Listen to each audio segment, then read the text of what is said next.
Selamat sejahtera, saya Adriana melaporkan dari DKJ 21 Universiti Utara Malaysia.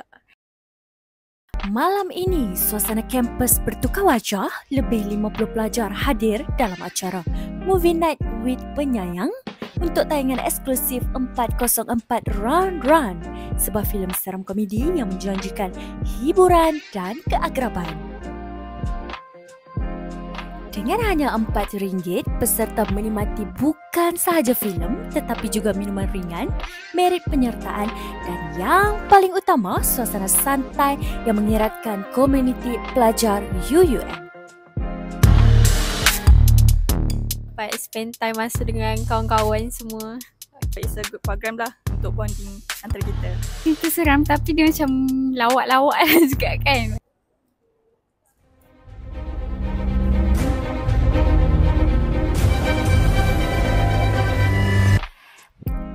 Seramai 3 peserta bertuah telah berjaya menjawab soalan kuis dengan tepat sekaligus membawa pulang hadiah menarik sebagai tanda penghargaan atas kepekaan mereka terhadap jalan cerita filem yang ditayangkan.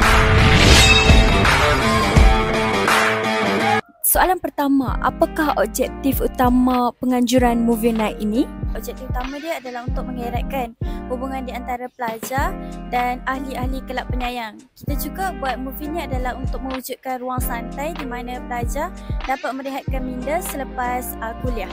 Pas majlis ni berlangsung, apakah perasaan daripada timbalan pengarah sendiri?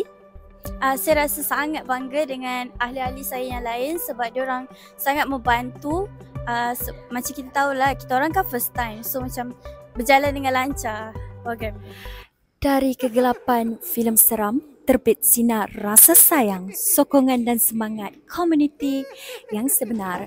Saya Adriana melaporkan untuk Warkah Senandika News dari Movie Night with Penyayang.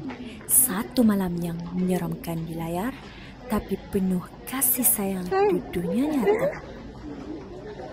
Movie Night with Penyayang.